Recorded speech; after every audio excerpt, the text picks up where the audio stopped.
Gold trusted gold buyers తాకట్టులో ఉన్న బంగారాన్ని విడిపించి ఈ రోజు ఉన్న మార్కెట్ ధరకే కొనబడును. మరిన్ని వివరాలకు సంప్రదించండి 7771077720.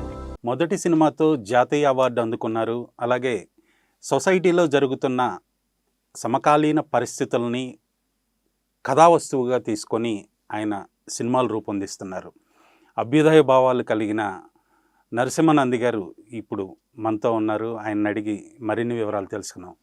నమస్తే అండి నరసింహానంది గారు. నమస్తే సార్. ఏంటి సార్ అసలు మీ సినీ నేపథ్యం ఎలా మొదలైంది? యాక్చువల్గా మాది వచ్చేసి ప్రకాశం డిస్టిక్.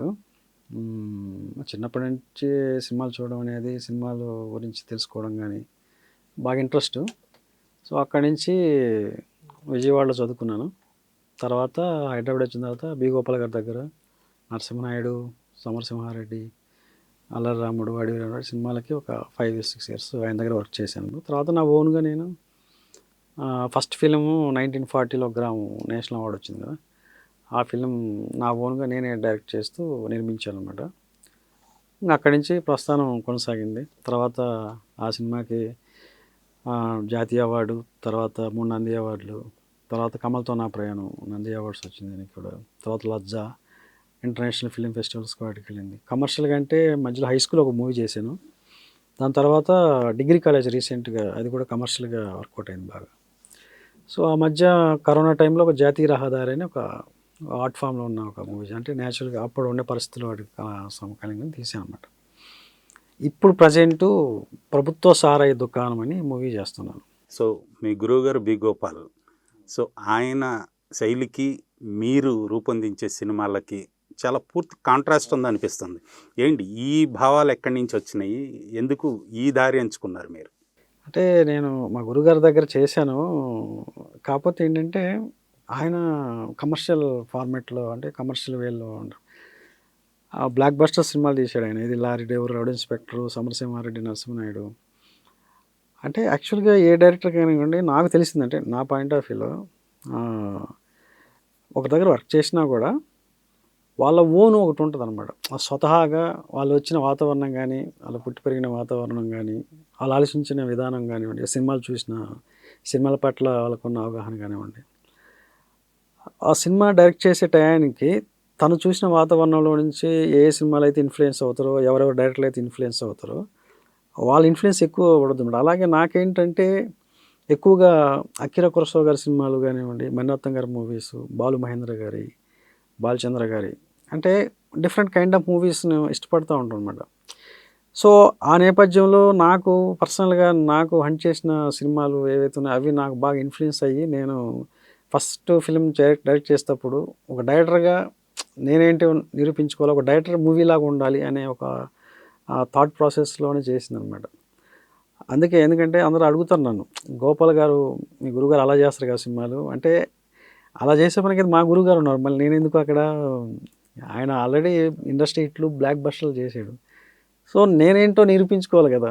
సో దానికోసం నేను కష్టపడి ఒక స్క్రిప్ట్ తయారు చేసి ఫస్ట్ ఫిలింకి, అలాగే నేను అంటే అవార్డు తీసుకోవాలనే కాదు, బట్ నాకున్న ఆలోచన ఏంటంటే సినిమా ఇండస్ట్రీకి వచ్చిన తర్వాత మనం ఏంటి చెప్పాలి అంటే, మన థాట్ ప్రాసెస్ ఏదైతే ఉందో సొసైటీకి ఎంతో కొంత చెప్పాలి అనే ఒక భావంతో, అది అవార్డ్స్ వస్తాయా లేకపోతే రివార్డ్స్ వస్తాయా అనేది ఒక థాట్లో లేదు.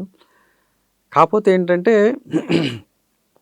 సినిమా అనేది ఒక బాధ్యత కాబట్టి, ఆ బాధ్యతగా మనం ఎంతో కొంత చెప్పాలి, మన మన ఆలోచన ఏంటనేది స్క్రీన్ మీద ప్రజెంట్ చేయాలి, అది రైట్ ఆర్ రాంగ్ అనే నేపథ్యంలో చేసింది అనమాట. సో అలా ఆ సినిమా తర్వాత ఇంకా ఆటోమేటిక్గా అన్ని సినిమాలు కూడా, అంటే కమల్తో నా ప్రయాణం వచ్చేసి ఊరి చివరిలోనే ఒక దేవరకొండ బాలగంధర్ తిలక్ గారు రాసిన కథ చేశాను అనమాట. తర్వాత లజ్జ అనే మూవీ కూడా చలంగారిది మైదానం అనే కథ తీసుకొని అది చేశాను అనమాట. సో అలాగేంటంటే డిఫరెంట్ కైండ్ ఆఫ్ మూవీస్, ఒకటే జోనర్ కాకుండా డిఫరెంట్ జోనర్స్లో ట్రై చేయడం జరిగింది అనమాట.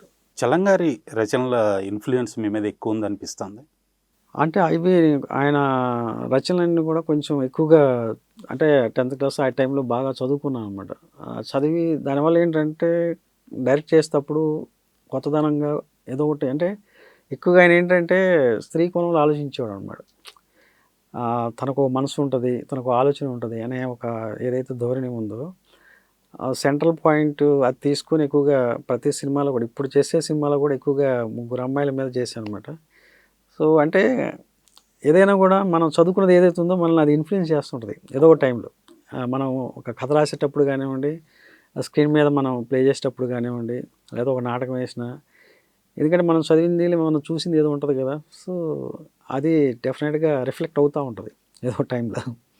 అంటే మీ డెబ్యూ మూవీ ఒక గ్రామంలో 1940 ఒక గ్రామం, అలాంటి కథాంశాన్ని ఎంచుకోవడానికి కారణం ఏంటి? జనరల్గా బి గోపాల్ గారి దగ్గర పనిచేశారు, అన్ని సూపర్ హిట్ మూవీస్కి అంతమంది పెద్ద పెద్ద స్టార్స్ తోటి పనిచేశారు. ఒక కమర్షియల్, ఒక లవ్ స్టోరీయో అలాంటిది ఎంచుకోకుండా మొట్టమొదటి ప్రాజెక్టే ఆ టాపిక్ తీసుకోవటం, అలాగే ఆ క్యాస్ట్, ఆ పాయింట్ని బేస్ చేసుకొని మీరు కథ రాసుకొని సినిమాది ఏంటి ఆ సాహసం? అదే చెప్పాను కదండి. జనరల్గా ఏంటంటే నాకు ఏంటో వచ్చిన నేపథ్యం ఏంటంటే సిస్టమ్ నుంచి వచ్చాం. అంటే కులాల గురించి చిన్నప్పటి నుంచి చూడటం విలేజ్లో, అంటే తక్కువ కులం వాళ్ళని ఎలా అంటే నాది హైర్ కాస్ట్, అది వేరే విషయం. అందుకే నేను రెడ్డి అని కూడా పెట్టుకోలేదు. నా పేరు ఒరిజినల్ నరసింహారెడ్డి అయినా కూడా అది ఎక్కడ ఎవరో తెలియదు, జనరల్గా చెప్పను కూడా, ఎందుకంటే నాకు అవసరం లేదు అది. ఊర్లో అంటే విలేజ్లో ఎలా ఉంటుందంటే, సిటీలు అంటే ఇప్పుడు అంతా జనరేషన్ మారిపోయింది కదండి. ఒకప్పుడు ఏంటంటే అందరూ తెలిసిందే అది, ఎందుకంటే వాళ్ళు ఎదురు రాకూడదు, ఒకవేళ వచ్చినా సరే పక్క తప్పుకోపోవాలి, తలకాయ దించుకొని పోవాలి, ఇలాంటివి చాలా ఉంటాయి అన్నమాట. అంటే అందరూ సమానమే కదా అని అనుకుంటాను నేను. ఇప్పుడు మనిషి అనేవాడు వాడు ఒకటే నేను ఒకటే కదా, ఇద్దరిని భగవంతుడు అక్కడి నుంచే పుట్టించాడు కదా. ఎందుకు ఈ భేదాభిప్రాయాలు, ఎందుకు ఈ తారతమ్యాలు అనేది నాకు అప్పుడప్పుడు అనిపిస్తూ ఉంటుంది. ఏది చిన్నప్పుడు మనకు ఊహ తెలిసిన దగ్గర నుంచి ఎవరు. సో అలా చూసే టైంలో నాకు ఎప్పుడైనా ఏదైనా కథ రాసుకున్నా సరే, లేకపోతే ఎక్కడైనా బుక్స్లో కానివ్వండి, లేకపోతే ఎక్కడైనా పబ్లిష్ అయ్యేటప్పుడైనా సరే ఇలాంటి ఒక కథ రాద్దామని అనిపిస్తూ ఉండేది. అనిపించినప్పుడు ఏంటంటే నాకు ఎప్పుడైతే డైరెక్ట్ చేద్దామని ఆ ప్రాసెస్లో ఉన్నప్పుడు నాకు చలంగారి నాయుడు పిల్ల అని ఒక కథ బాగా నచ్చిందనమాట. అది ఇది బాగుంది కదా అంటే, ఆ అమ్మాయి అందులో ఒక ముసలి బ్రాహ్మణుడు పడుసు అమ్మాయిని పెళ్లి చేసుకుంటాడు. ఆ అమ్మాయి క్వశ్చన్ చేస్తానమాట. అంటే ఏంటంటే తను అందరిలాగా నేను కూడా ఆ అమ్మాయినే కదా, నాకు ఆలోచనలు ఉంటాయి, నాకు కోరికలు ఉంటాయి కదా, నువ్వు పెళ్లి చేసుకుని నన్ను తీసుకెళ్ళి ఒక చీడగాలో బంధిస్తే నా లైఫ్ ఏంటి అనే ఒక థాట్ ఏదైతే ఉందో అది బాగా నాకు మైండ్కి ఇంజెక్ట్ అయిపోయింది అన్నమాట బాగా. సో అదొకటి, నేను చూసిన నేపథ్యం ఒకటి ఉంది కదా, క్యాస్ట్ సిస్టమ్ గురించి ఒకటి చెబుదామని చెప్పి అలాగా కొంత ఇన్పుట్ తీసుకోవడం జరిగిందన్నమాట. సో ఇది అది రెండు కొంచెం అంటే ఆ కథలో అన్నీ కూడా మిళితం చేసి చేయడం జరిగిందనమాట. సో అట్లా నేను ఆ ఫస్ట్ కథకి తీసుకోవడం జరిగింది. అదే మా గురువుగారు అంటే ఇంకా ఆయన తెలుసు కాబట్టి ఆయన గురించి ఇంకా నేను కొత్తగా చెప్పనవసరం లేదు. నాకు పర్సనల్గా ఏంటంటే ఏదైనా కొత్తగా చేయాలి, రెగ్యులర్గా అందరు చేసే సినిమాలు కాకుండా, లేకపోతే అందరూ వెళ్ళే మోసాధోరణిలో వెళ్ళకుండా ఏదైనా కొత్తగా ట్రై చేద్దాం. అంటే మనకి స్క్రీన్ ఇచ్చిన తర్వాత ఆ స్క్రీన్లో మనం ఏం చెప్తే అదే. సో మనం ఏదన్నా ఒక డిఫరెంట్గా ఐడియాతో వచ్చి డిఫరెంట్గా చేద్దామనే ఒక థాట్ ప్రాసెస్లో చేస్తుంది అనమాట. అది మీ కెరీర్ మొత్తం కూడా దాదాపు కొత్త వాళ్ళతోనే నడిచింది అనుకోవచ్చు. ఎందుకు మీరు స్టార్స్ని కానీ హీరోస్ని కానీ ఎంచుకొని వాళ్ళకు ఒక కథ తయారు చేసుకోలేదు? ఎప్పుడన్నా వాళ్ళని అప్రోచ్ అయ్యారా, అవ్వలేదా? లేదండి, అయ్యా, నేను స్టార్టింగ్లో అయ్యాను.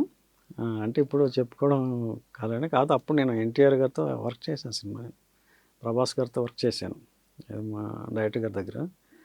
సో వాళ్ళ దగ్గరికి వెళ్ళాను, కథ చెప్పాను. అప్పుడు ఏంటంటే అంత తొందరగా అవకాశాలు వచ్చాయి కదా, ఎంతో అంటే ఇంకా ఎక్స్పీరియన్స్ కావాలన్నారు.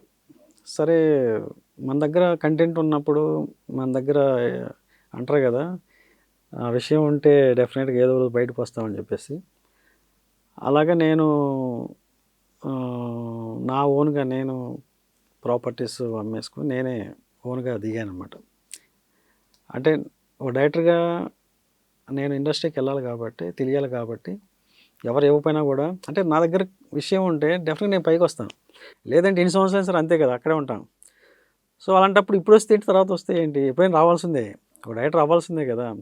అలాంటప్పుడు వెయిట్ చేయడం ఎందుకు అని నేను నా ఓన్గా నేనే అమౌంట్ పెట్టుకొని ఆ ఫస్ట్ ఫిల్మ్ నేనే రిస్క్ చేశాను.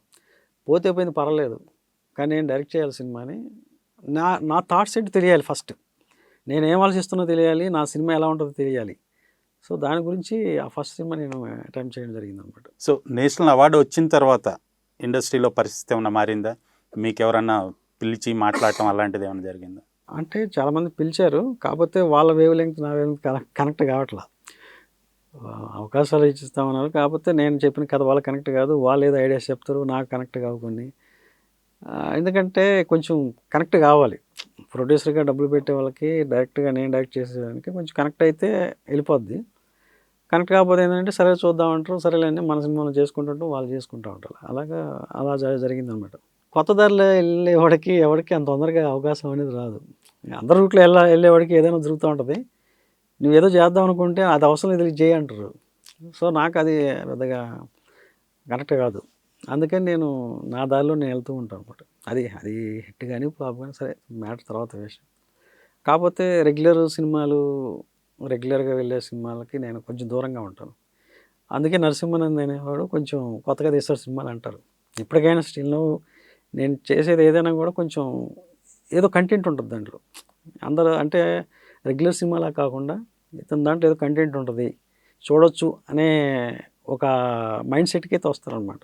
మొదటి సినిమా జాతీయ అవార్డు అయితే ఇచ్చింది, మరి రివార్డులు కూడా ఏమైనా వచ్చినాయా? ఫైనాన్షియల్గా వచ్చిందండి, ఆ ఎలాంటి సినిమా చేదు అనుభవాలు ఉన్నాయా? లేదు. అంటే దానికి ముందు కష్టం చాలా ఉంది. ఆ సినిమాని నేనే ఓన్గా రిలీజ్ చేసి చాలా ఒక 5 years కష్టం ఉంది. బట్ అది అవార్డు వచ్చిన తర్వాత నాకు అమౌంట్ బాగా వచ్చింది. గవర్నమెంట్ ఇన్సెంటివ్ ఇచ్చింది, ప్లస్ శాటిలైట్ వచ్చింది, సెంట్రల్ గవర్నమెంట్ డీడీ వాళ్ళు ఇచ్చారు. నాకు పెట్టిన దానికంటే డబుల్ అమౌంట్ వచ్చింది. అది నో ప్రాబ్లం. ఎందుకంటే అంటే ఒకటండి, ఎఫర్ట్ సిన్సియర్గా ఉండాలి ఇక్కడ. మనం ఏంటంటే మనం పెట్టే ఎఫర్ట్ ఏదైతే ఉందో, ఇదే కదండి ఏ ఫీల్డ్ అయినా సరే, సిన్సియర్ ఎఫర్ట్ ఉంటే అది ఎక్కడికైనా తీసుకెళ్ళిద్ది అనేది నేను నమ్ముతాను అనమాట. సో ఆ సినిమాకి నేను నా ఎఫర్ట్ ఎక్కడ మిస్ కాలేదని నాకు అనిపించింది. మరేంటి సెకండ్ మూవీ హై స్కూల్ అన్నారు, మంచి మాస్ మసాలా సినిమా తీశారు. అప్పుడు నేను ఆ సినిమా చేసిన టైంలో ఒక ప్రొడ్యూసర్ చూసాడు ఆ సినిమాని, ఏది మన ప్రసాద్ ల్యాబ్లో వేస్తుంటే నేను 30 shows వేసాను అనమాట, డిస్ట్రిబ్యూటర్ల కోసం అని. తర్వాత వేరే వాళ్ళు శాటిలైట్ అని వాళ్ళకి చాలామంది. ఏది 1940లో గ్రామ సినిమాకి. ఆ టైంలో ఒక ఓల్డ్ సిటీలో ఒక ఆయన ఉంటాడు, శివకుమార్ గారు అని. ఆయన వేరే మా పబ్లిసిటీ డిజైనర్ ద్వారా వచ్చి చూసాడు అనమాట. చూసి అరే ఇంద్రబాయ్ నువ్వు మంచి సినిమా మంచిగా తీసినావు, నాకు సినిమా చేసి పెట్టన్నాడు. అంటే సరేలే చేస్తానండి. అప్పుడు ఏంటంటే ఆ సినిమా తీసుకోక చాలా అంటే కష్టాల్లో ఉన్నాం అనమాట. కష్టాలు అంటే ఫైనాన్షియల్ కాదు, ఆ సినిమా ఎవరు తీసుకోవట్లేదు, బాగుందంటున్నా సినిమా తీసుకోవట్లా. నాకు అప్పుడు ఇదేంటి మంచి సినిమా అంటున్నారు, బాగుంది కదా, ఎందుకు తీసుకోవట్లేదని. సరైన సినిమా తీయమంటున్నాడు కదా అని నా దగ్గర ఒక కంటెంట్ ఉంది చెప్తానని చెప్పాను అనమాట. ఇలాగా ఒక సాఫ్ట్వేర్ అమ్మాయిని ఒక కుర్రోడు లవ్ చేస్తాడు, అదే ఒక మలీనా సినిమా ఇన్ఫ్లుయెన్స్ అనమాట నాకు. అతనికి నచ్చింది, అది బాగుంది, ఇది చేద్దామని చెప్పేసి అన్నాడు. ఆ తర్వాత అది చేసాం. అందులో కిరణ్ రాథోడ్ హీరోయిన్ అమ్మాయి, కుర్రోడు చేశాడు. సో అది బాగా పే చేసింది సినిమా. 100 days ఆడింది ఆ సినిమా. ఏది విజయవాడలో ఆడింది, వైజాగ్లో ఆడింది, మంచి కమర్షియల్గా వర్కౌట్ అయింది అది సెకండ్ ఫిల్మ్. అట్లా ఆ సినిమా చేయడం జరిగింది అనమాట ఆ ప్రొడ్యూసర్కి. అదే ఫార్మాట్లో వెళ్ళాలనిపించట్లేదా? లేదండి, నాకు అప్పుడు ఆ టైంలో అలా అనిపించింది, కమర్షియల్గా చేద్దాం ఒక సినిమా అని చెప్పేసి. ఇది చేసాం కదా అంటే సినిమాని కమర్షియల్ అని ఆర్ట్ ఫామ్ అని అన్న కాదండి నేను. సినిమా అనేది ఏదైనా సినిమా అంతా సినిమా అదే అంటే, కాకపోతే మనసును తాకేది ఒకటి ఉంటుంది, తాకని సినిమా ఒకటి ఉంటుంది. కొన్ని సినిమాలు ఏంటంటే కమర్షియల్గా డబ్బులు వచ్చేస్తాయి, కానీ అది మనకు పెద్దగా అనిపించదు. కానీ కొన్ని సినిమాలు డబ్బులు రాకపోయినా కూడా చాలా హంట్ చేస్తూ ఉంటుంది. అది మంచి సినిమా జనరల్గా. నేను హై స్కూల్ సినిమా చేసింది అది కమర్షియల్ ఫార్మాట్లో చేశాను, డబ్బులు వచ్చినాయి, కానీ నాకు పెద్దగా దాని మీద అంటే అలాంటి సినిమా నేను టచ్ చేసేవాడిని కాదు. కానీ ఎందుకు తీసుకోరని చెప్పేసాను అంటే, అలా సినిమా చేయగలను నేను, నాకు తెలుసు ఏ సినిమా చేయాలని, ఏ సినిమా డబ్బులు వస్తే తెలుసు నాకు. కాకపోతే మనకు ఒక బాధ్యత ఉంటుంది కదా సమాజం పట్ల, దానికి అమౌంట్ వస్తా రాదనేది పక్కన పెడితే, బట్ మనకంటూ కొంచెం అంటే సమాజంలో ఒక బాధ్యత, 10 మంది ఏమనుకుంటారని ఒకటి ఉంటుంది కదా. సో అలాగా కొన్ని సినిమాలు చేయాల్సి వస్తుంది అన్నమాట. సినిమా జనరల్గా వ్యాపారం అంటారు అందరు కూడా. దాదాపు ఏ భాషలో చూసినా కూడా సినిమాని ఒక బిజినెస్గానే చేస్తున్నారు తప్పితే మీలా ఎందుకు ఆలోచించరు? అంటే మీరు వాళ్ళందరికీ విభిన్నంగా ఆలోచిస్తున్నారా లేదంటే ఏంటి? లేదండి, అంటే సినిమా అనేది వ్యాపారమే. అది నేను చేసే సినిమాలకు కూడా డబ్బు వస్తుంది, అది పెట్టింది వస్తుంది అంతే. అంటే కొంచెం కళాత్మకంగా సినిమా తీసే వాళ్ళకి కొంచెం డబ్బు అనేది తక్కువ వస్తుంది, కానీ పెట్టిన పెట్టుబడి కొంతవరకు వచ్చేస్తుంది. మొత్తం రాపోయినా కూడా ఇప్పుడు 1:10 అని అంటారు, అంటే 1 కోటి రూపాయలు పెడితే 10 కోట్లు, 100 కోట్లు పెడితే 500 కోట్లు అని అంటారు. కానీ అన్ని రాపోయినా కూడా నేను పెట్టిన బడ్జెట్ ఎంత అవుతుందో అది నాకు శాటిలైట్ రూపంలో కానీ డిజిటల్ రూపంలో కానీ ఏదో ఒక రూపంలో అమౌంట్ అయితే వస్తుంది. ఒకటి పోతుంది, 50% వర్కౌట్ అవుద్ది, 100% ఒక్కోసారి వర్కౌట్ అవుద్ది. లేకపోతే ఈ సినిమాలు ఎలా తీస్తామా? అటు ఇటుగా ఉన్నా కూడా ఎంతో కొంత మనకి అమౌంట్ అయితే వస్తుంది, ఏదో ఒక రూపంలో అనమాట. అది అంటే సినిమా అనేది వ్యాపారం కాదను కానీ, but at the same time ఏంటో ఒక బాధ్యత అది కూడా. ఎందుకంటే సమాజాన్ని ఇన్ఫ్లుయెన్స్ చేస్తుంటుంది కదా. ఇన్ఫ్లుయెన్స్ చేసేటప్పుడు ఏంటంటే ప్రతి ఒక్కరు కూడా, యూత్ చూసిన వాళ్ళందరూ కూడా అది ఇన్ఫ్లుయెన్స్ అయ్యి వీడు అలాగే బిహేవ్ చేయాలని చూస్తూ ఉంటాడు. సో అలాంటప్పుడు ఏంటంటే కొంత మనం దాని మీద దృష్టి పెట్టి కొంచెం చెడిపోకుండా సమాజాన్ని కొంచెం బాగుపరచడానికి మనం ఆల్రెడీ పోయే వాళ్ళు ఎలా పోతారు కానివ్వండి. ఇప్పుడు డిగ్రీ కాలేజ్ సినిమా తీసాను నేను. అందరూ అది క్లాస్ రూమ్లో అలా చేశారు, ఇలా చేశారు అని అంటారు. మేము చేయకపోయినా వాళ్ళు చేస్తూ ఉంటారు. మనం కొత్తగా చేసి చూపించేది ఏమి ఉండదు అక్కడ బయట జరిగేదే చూపిస్తూ ఉంటాం ఇక్కడ. ఆ సినిమాకి చాలా గొడవలు జరిగాయి, అవన్నీ కూడా చాలా తెలుసు. అదే ప్రేక్షకులకు అందరూ కూడా చెప్తున్నా, ఎందుకంటే డబ్బు రావాలి. అంటే వేరే బిజినెస్లో కూడా ఇది కూడా ఒక బిజినెస్ అంతే చాలామందికి. సో 1940 మీకు ఒక అవార్డు తీసుకొచ్చింది, గుర్తింపు ఇచ్చింది. డిగ్రీ కాలేజ్ అనేది దాదాపు వివాదాల్లో తీసుకొచ్చి మీకు గుర్తింపు ఇచ్చింది. ఏమనిపిస్తుంది? ఇది టోటల్గా విభిన్నమైన కథ. ఇది డిగ్రీ కాలేజ్ అనేది అది టోటల్గా విభిన్నమైన కథ అనమాట. సో అంటే వివాదాస్పదం అనేది నేను సెకండ్ ఫిలింగా చూసాను. అప్పుడు కూడా చాలామంది ఇలా గోల్ చేశారనమాట, హై స్కూల్ సినిమా టైంలో కూడా. నేను ఒకటే చెప్పేవాను అనమాట, నాకు నచ్చింది నేను సినిమా తీశాను, ఒకవేళ మీకు నచ్చితే చూడండి, లేకపోతే లేదు. మంచి సినిమా తీశాను అప్పుడు, అది చూడలేదు. ఇదే సినిమా తీశాను, ఇది కూడా సినిమానే. ఇది ఇది ఇది ఒక యాంగిల్, ఇది చూస్తున్నారు జనాలు. అంటే మీకు ఇది ఎలాంటిది కావాలి, అలాంటిది వద్దు అని చెప్పాను మీకు. మీరు మంచి సినిమాలు తీస్తే చూస్తాం కదా, తీశాను కదా ఒక సినిమా, మీరు ఎందుకు చూడట్లేదు, అందుకని చెప్పేసి ఈ సినిమా తీశానని చెప్పాను అనమాట. అప్పుడు ఎవరు మాట్లాడలేకపోతున్నారు. ఇప్పుడు నేనే ఉదాహరణ, నేను 2 తీసిన సినిమాలు 2 ఒకేసారి రిలీజ్ అయినాయండి. మీకు ఆశ్చర్యకరమైన విషయం ఏంటంటే, ఇది ఒక థియేటర్లో ఉంది, ఇది ఒక థియేటర్లో ఉంది. ఇది హౌస్ఫుల్ అవుతుంది, ఇది 10 మంది కూడా. ఇది నా ఓన్ ప్రొడక్షన్, ఇది వేరే వాళ్ళ ప్రొడక్షన్. నేను షాక్ అయ్యాను, ఇదేంటి నేను మంచి సినిమా తీసాను, నేషనల్ అవార్డ్స్ వచ్చింది, నంది అవార్డు వచ్చింది, ఈ సినిమా చూడండి అంటే ఈ సినిమా చూడట్లేదు, ఈ సినిమా చూస్తున్నారు. అందరూ ఆశ్చర్యపోతున్నారు, ఎవరేం మాట్లాడలేకపోతున్నారు. ఇప్పుడు క్వశ్చన్ అడిగేవాళ్ళు కూడా నాకు లైవ్లో కూడా వచ్చి అడిగేవాళ్ళు, మీరు మంచి సినిమా తీస్తే ఏమంటే మీరు మంచి సినిమా అంటున్నారు, మంచి సినిమా తీసా నేను చూడట్లేదు, మీరు చూడండి ఫస్ట్. అలాగే చాలా గొడవ జరిగింది అప్పుడు, ఇలాగే అడిగేవాళ్ళు అనమాట. అంటే ఇండస్ట్రీలో ఎలాంటి సిచ్యువేషన్ ఉందనుకుంటున్నారు ప్రస్తుతం? అంటే కమర్షియల్ సినిమాలకి ఎప్పుడూ ఆ వాల్యూ ఉంటుంది, అప్కమింగ్ డైరెక్టర్స్ కానీ లేదా మీలాగా ఆలోచించే దర్శకులకి ఇండస్ట్రీలో అవకాశాలు ఎలా ఉన్నాయంటారు? ఇప్పుడు ప్లాట్ఫామ్స్ చాలా ఉన్నాయి కదండి, ఓటీటీ అని, తర్వాత వేరే ప్లాట్ఫామ్స్ చాలా ఉన్నాయి. సో కొంతమంది అంటే కొత్త వాళ్ళు వస్తూ ఉంటారు డెఫినెట్గా. అంటే ఎవరి దగ్గరైనా సరే కంటెంట్ ఉంటే డెఫినెట్గా వాళ్ళు మనం చెప్పనవసరం లేదు, ఆటోమేటిక్గా రీచ్ అయిపోతారు. వాళ్ళు ఎక్కడి వరకు వెళ్ళాలి అక్కడికి వరకు వెళ్ళిపోతారు. కొత్త వాళ్ళకి కూడా అవకాశాలు ఉంటాయి బాగానే. ఇక్కడ ఈ మధ్య వచ్చిన చాలా సినిమాలు కూడా కొత్త వాళ్ళు, అప్పట్లో నేను వచ్చిన కొత్తవాడిని కాబట్టి నేను కొత్తదనంగా సినిమా తీశాను, ఆకర్షించాను. ఇప్పుడు కూడా ఇప్పటికప్పుడు కొత్త అనేది వస్తూ ఉండాలి. ఎందుకంటే కొత్త కొత్త సినిమాలు వస్తుంటే మనకు కూడా కొత్త కంటెంట్ వస్తూ ఉంటుంది, మనకి చూడాలనిపిస్తూ ఉంటుంది. మనకు దానివల్ల కొంత అసలు ఏంటి వ్యవస్థ, సినిమా ఎలా ఉంది ఏంటి అని చెప్పేసి మనకు కూడా కొంచెం తెలుస్తూ ఉంటుంది అనమాట. పెద్ద సినిమాలు అంటే అది వేరు, 500 కోట్ల సినిమాలు, 100 కోట్ల సినిమాలు అంటే అవి కంపల్సరీ పెట్టుబడి డబ్బులు రావాలి, దానికి ఒక పెద్ద ప్రాసెస్ ఉంది. అది కాకపోతే చిన్న సినిమాలు ఏంటంటే కంటెంట్ ఉంటుంది బాగా. అంటే ఇప్పుడు మొన్న సినిమా వచ్చింది 3 BHK అని, టూరిస్ట్ ఫ్యామిలీ అని వచ్చింది. ఇలాగేంటంటే కొంచెం కంటెంట్ సినిమాలు రావడానికి ఎక్కువ అవకాశం ఉంటుంది. చిన్న సినిమా అంటే చిన్న బడ్జెట్ వల్ల ఏంటంటే మనకు మంచి సినిమాలు చూడాలి, మనకి దగ్గరగా ఉండేవి. కమర్షియల్ ఫార్మేట్ అంటే అది వేరే వెర్షన్ ఉంటుంది అంతా కూడా.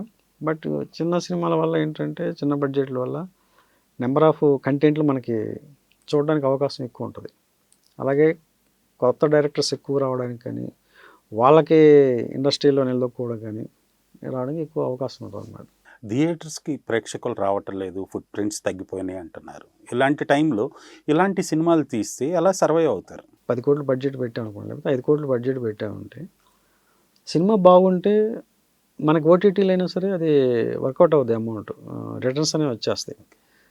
ఇంతకుముందు అంటే ఓన్లీ థియేటర్లో రావాలి, థియేటర్లోనే రిలీజ్ కావాలి, అక్కడికి వచ్చి ప్రేక్షకులు చూస్తేనే మనకి డబ్బు వస్తుంది. అప్పుడు శాటిలైట్ ఉండేది అప్పట్లో, ఆ శాటిలైట్ రూపంలో కొంత వచ్చేది. ఇప్పుడు ఓటీటీ అనేది కొంతవరకు ప్రొడ్యూసర్స్కి ఏంటంటే ఓ 50%, 60% అంటే కంటెంట్ ఉండాలి సినిమాలో. ఏదో తీసామంటే మళ్ళీ వర్కౌట్ కాదు అది.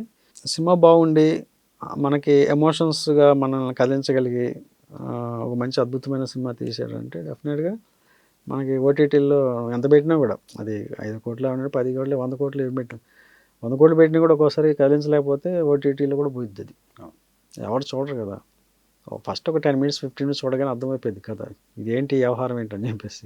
కథలో ఏదైనా దమ్ముండి మంచి కంటెంట్ ఉండి మంచి ఒక స్టోరీ బలం ఉన్న కథ ఏదైనా ఉంటే డెఫినెట్గా ఓటీటీ డబ్బులు వస్తాయి. పాన్ ఇండియా సినిమాల మీద మీ కామెంట్ ఏంటి, ఒక ప్రొడ్యూసర్ కమ్ డైరెక్టర్గా? అంటే నేను ప్రొడ్యూసర్కి అవ్వాలని రావలేదు, సరే ఆ టైంకి అవ్వాల్సి వచ్చింది అంతేగాని.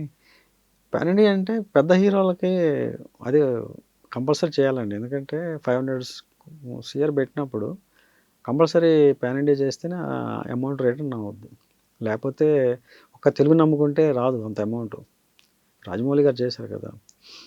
సో ఆ స్పాన్ ఉంటేనే, వరల్డ్ వైడ్గా ఉంటేనే 1000 crores పెట్టినప్పుడు కంపల్సరీ పాన్ ఇండియా కదా, వరల్డ్ మీద రావాలి, మొత్తం అన్ని కంట్రీస్ మీద డబ్బు రావాలి, వస్తేనే అది వర్కౌట్ అవుద్ది. మన ఇండియాలో కూడా ఒక 500 కోట్లు వసూలు చేయాలంటే డెఫినెట్గా అన్ని స్టేట్లో రిలీజ్ చేయాలి సినిమా, అన్ని లాంగ్వేజ్లో రిలీజ్ చేయాలి, చేస్తేనే మనకి డబ్బు వస్తుంది, లేకపోతే కష్టం. అందుకే అంత అంత వైడ్గా డబ్బు పెట్టి చేసేది కారణం కూడా అన్ని స్టేట్లో రిలీజ్ చేస్తేనే ఆ అమౌంట్ రావడం కోసం చేస్తారు అన్నమాట. అంత ఎక్కువ బడ్జెట్కి కూడా కారణం మెయిన్ టెక్నీషియన్స్, హీరోల రెమ్యూనరేషన్లు అంటున్నారు. అది ఇంకా వాళ్ళు పెద్దవాళ్ళ సంబంధించిన విషయాలు అవన్నీ కూడా, ఎందుకంటే అవన్నీ తెలిసిన మ్యాటర్లే. ఎందుకంటే సక్సెస్ అంతే కదా అక్కడ. ఇప్పుడు ఒక డైరెక్టర్, ఒక హీరో సక్సెస్ అయ్యాడంటే డెఫినెట్గా 100 కోట్లు ఇవ్వడానికైనా ఉంటారు, 200 కోట్లైనా ఇస్తారు, హీరోకి 200 కోట్లైనా ఇస్తారు, 100 కోట్లు. అది అంటే డిమాండ్ అండ్ సప్లై, అది అంతే. వాళ్ళకి డిమాండ్ ఉంది కాబట్టి ఇస్తారు, లేకపోతే ఇవ్వరు కదా. ఎవరిని తీసుకొని వచ్చేసి 500 కోట్లు పెట్టమంటే ఎలా పెట్టరు కదా. ఆ హీరోకి అంత డిమాండ్ ఉంది, ఆ డైరెక్టర్కి అంత డిమాండ్ ఉంది కాబట్టి ఇస్తారు అంతే. అది వ్యాపారం అంతే, బిజినెస్ అక్కడ. ఒకప్పుడు తమిళ నుంచి మనకి ఎక్కువ సినిమాలు వస్తూ ఉండే, ప్రస్తుతం మన సినిమాలు ఇతర భాషల్లోకి వెళ్తున్నాయి. ఏంటి మార్పు కారణం ఏమంటారు? అంటే మార్పు నిజంగా మంచిదే. ఎందుకంటే ఒకప్పుడు శంకర్ గారు ఉన్న టైంలో, మణిరత్నం గారు, శంకర్ గారు వాళ్ళు ఉన్న టైంలో వాళ్ళు అప్పట్లో మంచి సినిమాలు తీసేవాళ్ళు. అవి తెలుగు, తమిళ్, మలయాళం కానీ అన్నిట్లో బాగాడేది. ఇప్పుడు రాజమౌళి గారు వచ్చిన తర్వాత కొంచెం వేరే లాంగ్వేజ్లో బాగా, అంటే మన సినిమాలో ఇక్కడ తీసే ప్రతి సినిమా కూడా వేరే లాంగ్వేజ్కి వెళ్ళిపోయి, అంటే మెయిన్ ఏంటంటే కమర్షియల్ ఫార్ములా ఒకటి ఉంది కదా. అంటే హీరోయిజం, డిఫరెంట్ కంటెంట్, ఇప్పుడు కేజీఎఫ్ కానివ్వండి, తర్వాత పుష్ప కానివ్వండి, ఇలాంటి సినిమాలన్నీ కూడా ఏంటంటే వేరే స్టేట్లో, నార్త్ ఇండియాలోకి వెళ్తే సేమ్ ఇదేదో మన సినిమా లాగుంది అనుకుంటుంటారు అవి. అంటే కొంచెం న్యాచురాలిటీ కొంచెం దగ్గరగా, హీరో క్యారెక్టరైజేషన్ కానీ ఇవన్నీ ఏంటంటే కొంచెం అందరికీ కనెక్ట్ అయ్యే అంశాలు ఉన్నాయన్నమాట. అదే కదా మామూలుగా తెలుగు నుంచి వెళ్ళడానికి మెయిన్ కారణం ఏంటంటే ఎక్కువగా అంటే లావిష్నెస్, బాగా ఖర్చు పెట్టి దాన్ని తీసే విధానం కానివ్వండి, అదంతా కూడా అది ప్రతి వాడికి ఏంటంటే ఎక్కువగా ఇదేదో చాలా రిచ్గా ఉంది సినిమా, మంచి కంటెంట్ ఉంది, బాగుంది, ఇదేదో చూద్దాం అనిపించే రీతిలో ఎవరు తీసిన, ఇప్పుడు కన్నడ సినిమా తీసి చూశారు కదా, అలాగా మన సౌత్ సినిమాలు వేరే స్టేట్లో కూడా ఆడడానికి మెయిన్ కారణం అదే అనమాట. 500 crores పెట్టారంటే దాన్ని తీసే విధానం కూడా అలాగే ఉంటుంది. 100 కోట్లు తీసేదానికి ఒకలా ఉంటుంది కదా. కంటెంట్ కొంచెం చిన్న బడ్జెట్లో తీసే వాటిలో మనకి కొంచెం దగ్గరగా రిలేటెడ్గా ఉంటాయి కంటెంట్. ఇదేంటంటే ఊహకి అందని హీరోయిజం కానీ అవి ఉంటాయి అన్నమాట. ఇది వేరే ఉంటుంది, అది వేరే ఉంటుంది, రెంట్లో చాలా డిఫరెన్స్ ఉంటుంది. టాలీవుడ్ హీరోలు కావచ్చు, దర్శకులు కావచ్చు, పాన్ ఇండియా మోజులో పడి ఆ వైపే ఎక్కువ ఫోకస్ పెడుతున్నారనే ఒక విమర్శ ఉంది. బిజినెస్ అంటే వ్యాపారం కదండి. ఇప్పుడు 500 కోట్లు పెట్టినప్పుడు, 100 కోట్లు పెట్టినప్పుడు కంపల్సరీ వ్యాపారం చేయాల్సి వస్తుంది. చేయకపోతే కాల్చుకొని కూర్చోలేరు కదా. 100 కోట్లు పోయారంటే ఏముంది, మామూలు విషయం కాదు కదా. ఎందుకు వ్యాపారం చేయట్లేదు సినిమాలో? అదే చెప్పాను కదండి. ఇప్పుడు వ్యాపారం చేయాలని అంటే మనకి మనసు ఒప్పాలి కదా ఫస్ట్ ఏంటంటే, అంటే మన దాంట్లో నేను చేసే దాంట్లో కూడా కమర్షియల్ ఎమోషన్స్ ఉంటాయి. బట్ అవి ఏంటంటే కొంచెం మనకి దగ్గరగా ఉంటాయి. అంటే కొంచెం ఆ కథ కంటెంట్ దాన్ని బట్టే ఆ ఎమోషన్స్ అన్నీ కూడా ఆధారపడి ఉంటాయి దాంట్లో. మనం చేసుకునే కథను బట్టి ఉంటాయి. ఆళ్ళ ఆ కథను బట్టి, అక్కడ ఉండే ఆర్టిస్టులను బట్టి, ఆ కంటెంట్ బట్టి, ఆ స్క్రీన్ ప్లే ఎలా చేయాలని దానికి ఒక ఫార్ములా ఉంటది. బట్ మనం తీసుకునే మేము తీసుకునే కంటెంట్ ఏదైతే ఉందో అది ఆ బడ్జెట్‌లో అలాగా వర్కౌట్ చేయాలి దాన్ని. అలాగని చెప్పేసి దాన్ని మనం ఒక 100,00,00,000లో చేయలేము సినిమాని. దాన్ని 5,00,00,000లో చేయగలం. కథ అంతే ఉంటది. ఆ కథని లావిష్‌గా తీసినా కూడా వేస్ట్ మళ్ళీ. ఇప్పుడు మనం ఒక చిన్న ఇది పిండి కొద్ది రెట్టు అంటారు దీన్ని. కథని ఇలా చేసుకున్నామంటే అందులో తీస్తే దానికి అందం ఉంటది. దానికి హంగు, ఆర్భాటాలు చేసి ఒక ఐటెమ్ సాంగ్ పెట్టి, సాంగ్‌లు పెట్టి అది చేసామనుకోండి నాశనం అయిపోతది. అందుకని మనం ఏదన్నా కథా వస్తువు తీసుకుంటే, ఆ కథా వస్తువుకి ఎంత ఖర్చు పెట్టాలో అంత ఖర్చు పెడితేనే దాన్ని అందంగా చూపించగలం. దానికి మించి ఎక్కువ ఖర్చు పెట్టినా కూడా అది వేస్ట్ అది. అనవసరంగా ఖర్చు పెట్టినట్టే అంతే. అందుకని నేనెప్పుడు వాటి జోలికి వెళ్ళలేదు ఇంకా. అవకాశం వస్తే చూద్దాము. బట్ కాకపోతే నాకేంటంటే న్యాచురల్‌గా తీయాలి. సహజత్వానికి కొంచెం దగ్గరగా ఉండే కంటెంట్ తీసుకొని చేయాలనేది ఒకటి. ఆ వేలోనే వెళ్తూ ఉంటామన్నమాట. శేఖర్ కమ్ముల గారు చేశారు కదా 'కుబేరా' సినిమా. సో అలాగే ఎందుకంటే ఒక్కోసారి అవసరం వస్తది. అవసరం వచ్చినప్పుడు డెఫినెట్‌గా అప్రోచ్ అవుతాం. ఇప్పుడు నేను ఏదైనా ఒక కంటెంట్ తయారు చేసుకున్నాను అనుకోండి, ఒక పెద్ద హీరో దగ్గరికి వెళ్ళాలని డెఫినెట్‌గా వెళ్తాను నేను.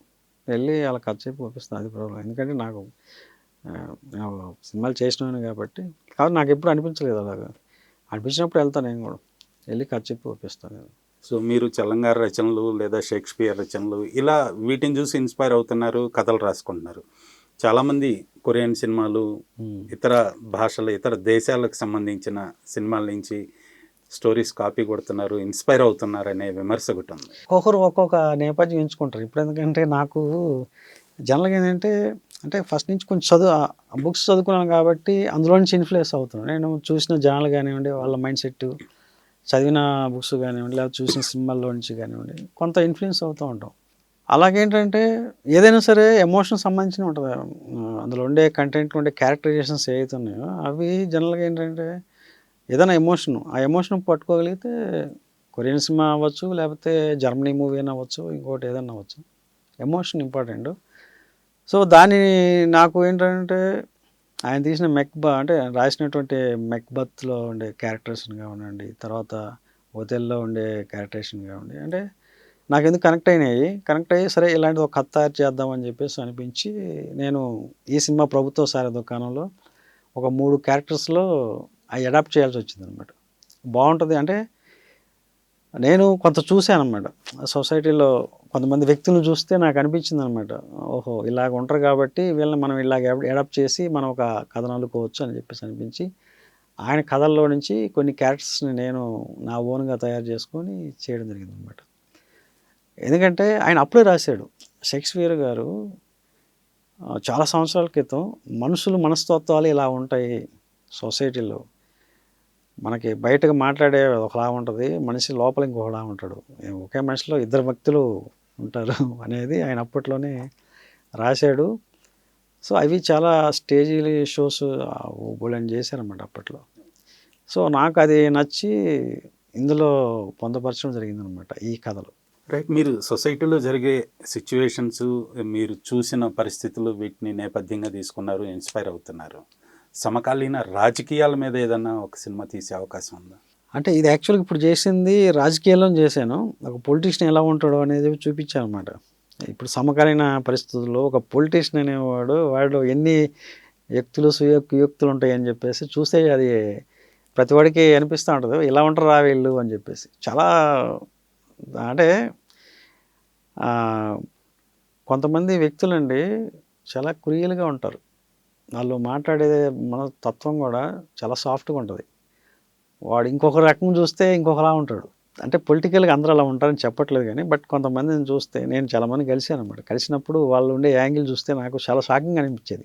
ఏంటి ఇలా మనతో ఒకటి మాట్లాడుతారు అక్కడికి వెళ్ళిపోగానే ఇంకోలా ఉంటారు వాళ్ళు. అవతలోడికి ఒకలా ఉంటారు, ఇవతలోడికి ఇలా ఉంటారు.